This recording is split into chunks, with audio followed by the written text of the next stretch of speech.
I'm Kate Sherry with a WJRN News Update. And I'm Kate Sherry. Spring break is just days away. And I'm Kate Sherry with a WJRN News Update. Police in Connecticut are on the lookout for distracted driving at intersections much like this one. Officers are now trained to detect different types of distracted driving, including texting and talking on the cell phone.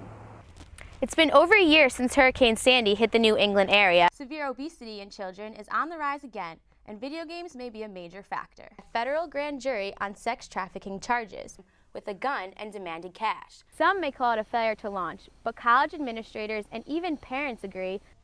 Thanks, guys. Have you ever taken an expired medicine or pain reliever and wondered if it still worked? And now a look at the weather. On October 29, 2012, Hurricane Sandy swept across the East Coast, destroying many homes in Connecticut and leaving 500,000 households without power.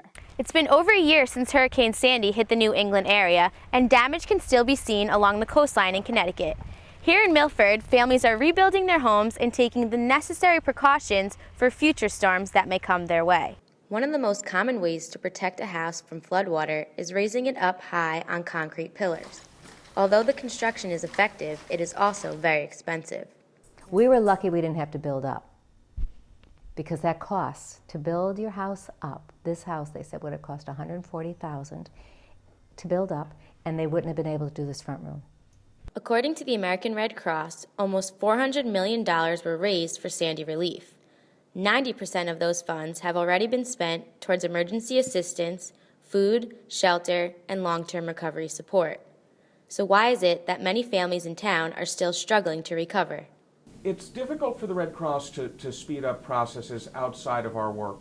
What we're really focusing on is talking to families individually and working through what their needs are. In some cases, we may be able to get them to another resource that's able to help. We may link them to something they were completely unaware of, but we can't change timetables for other players in the process. Superstorm Sandy has come and gone, but to Milford residents who still live with the destruction, the memory of the storm is very real. Filled with sand, 4 feet of sand everywhere, everywhere. This room had stuff in it, silt and sand. And you couldn't get in your driveway, it was 4 feet of sand.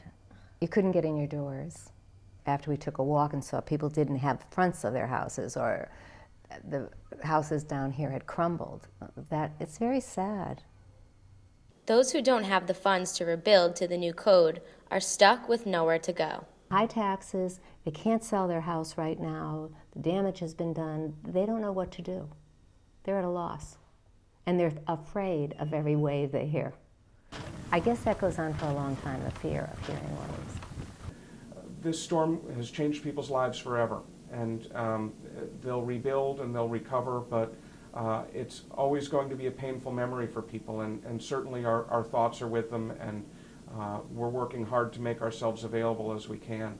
The American Red Cross, along with the town of Milford, will continue in their efforts to help those who have been affected by Hurricane Sandy, not only in the rebuilding of their homes, but in other aspects of their lives as well. Kate Sherry, QNN.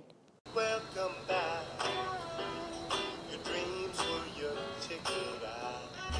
Graduating college used to be the stepping stone into one's independent adulthood, but in recent years it has become the last event before migrating back home to mom and dad. Matt Carpinella, a full-time engineer at Burtech LLC, has made the decision to move back home to Hamden, Connecticut.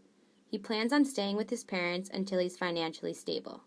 Yeah, I'm probably going to see how I feel about this job after a year and see whether I want to stay with it. And then if I do want to stay with it, I'll probably take the money I have saved up and try and get an apartment closer to the job. Matt says there are plenty of positives with living at home with his parents. It's nice because now I don't have to pay for rent and everything, and I don't have to, it's less bills I have to worry about and stuff like that. But they still expect him to do some household chores. He needs to do his laundry. He's a disaster. Laundry's fine. Dishes and laundry would be nice. These living arrangements have become more common since the Great Recession that began in 2007. Researchers have found that 43% of people between the ages of 20 and 24 were still living with their parents. Last year, a reported 85% of college seniors said they planned on moving back home until they found a steady job. Students like Lorenzo Fortunato, who already have jobs lined up, are still making the decision to live home until they can pay off their student loans. You know, I kind of do have that only option because I probably won't end up living in the city because it's just so much money, and like even though if I make good money, it still doesn't matter because it's just so much. The cost of living is so high, and I just have a lot of, you know, I have loans to pay off, like a lot of loans. So I mean, it has that crippling effect on every individual after they graduate because of, you know, they have to worry about, can I pay this off? Some may call it a failure to launch, but college administrators and even parents agree that students moving back home is one of the smartest moves they can make. Students can kind of move home, make a salary, not have any kind of cost, quote-unquote, cost of living, pay off loans. There's certain things that a student can work on if they live at home. And plus, you know, who doesn't want to have someone cook meals for them? This generation of young adults are now being called the boomerangers. And although their economic futures may be unclear, their return home after college is definitely a trend on the rise. Kate Sherry, QNN. That's the news at this hour. In Hamden, it's currently 54 degrees under sunny skies. Thanks for joining us for QNN News.